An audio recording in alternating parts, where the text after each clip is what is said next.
philo, first in, last out. Now, going straight to class is obviously a good habit because most students do it, most good students do it. In the first 5 to 10 minutes of every class before the teacher starts teaching, you've got time to recap what you did in the previous class in that subject. Meaning you just go back and read what you wrote or do an extra question or whatever you need for you to remember what you'd learned in the previous class. Now you can think of it as getting into gear 1. You can't learn the new things in most subjects unless you can recall what you did the previous class. That's why it's so important. And the second thing is, if the teacher's teaching you new things, which you need 100% concentration for, if you haven't recapped, you keep thinking back to what the previous class was, which is going to get you distracted. So always, if you recap at the beginning of every class, it's such a good thing. Now, the last 2 or 3 minutes of the class, if you can recap again on what you did in that hour, again it's repetition and it's a very good habit to get into because you're not missing out. While everyone's packing away, you've got plenty of time, it's only going to take 2 minutes. Just reading what you did in that class can be very good. Walking in the class with a positive attitude, an attitude of wanting to learn, can make a big difference, as we've already discussed in the self-discipline sections. But you also want to minimize distractions. Now, it's not necessary for you to sit at the front. The reason why people that sit at the front tend to do well is because a teacher's there, and if the teacher's there, they're less likely to get distracted. But as long as you sit anywhere and you're not distracted, that's fine. Even if it's a window can distract you because there's things going on outside. You don't want to sit anywhere that's going to distract you because focusing is such an important thing. I'm going to go on to the benefits of notes later, but basically it's the most effective way of recapping later on. Now, when taking notes, the primary thing is for you to understand what's going on. So first you want to listen to what the teacher says and then make notes. If you find it distracting, you can always make the notes later, copy someone else or take it off the book or whatever. But it's so important in the class for you to listen to what the teacher is saying. That's a primary goal. Making notes is secondary, but also you have to make it. Don't forget, you have to make notes wherever possible. Now, asking and answering questions. Just like how a good footballer is always going for the ball, you always want to ask and answer questions. When the teacher is asking a question of someone else, just think about the answer in your head, and then you can compare what you've said to what they've said, obviously in your head again.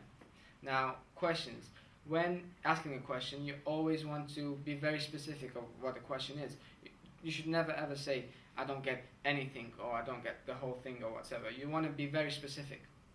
Even write it down on a separate piece of paper, if it's an essay or a math question, and take notes on the answer in detail, especially if this is a math question and a teacher is solving it for you. If it's on a separate piece of paper, then you can see all the steps the teacher's taking. Adding quality and detail to your notes can help a lot when you're trying to revise, and also it gives you confidence when you look back and you see yourself high quality. If you spend 30 minutes making notes, it's only going to take 1 extra minute to add the title and add the date, underline it, use pencils and rulers and that sort of thing. And also, if the teacher can see that you put effort into your notes and your work, then they're more likely to help you put a lot of effort when they're helping you. With homeworks, you want to obviously write it down immediately, schedule a time to do it immediately. We're going to discuss that later on, but preferably you want to do that the same day. The reason for that is, it's already fresh in your mind, so you get to progress a lot more, as opposed to if you leave it till the week after, then it's going to take you a long time to remember what the class was about for you to answer the questions.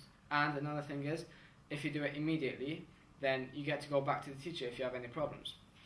Another big thing with homeworks is that when the teachers are setting you targets, the success rate of how many times you give your homework in, a good piece of homework, I think plays a critical role when they're deciding what target grade to give you.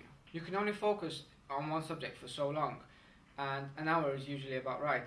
The problem is that after that hour, you can't focus as much. Your ability to learn diminishes, and that's why you need breaks. 10 to 15 minutes for a break is more than enough, and a break is anything that means you're not concentrating on the subject or studying.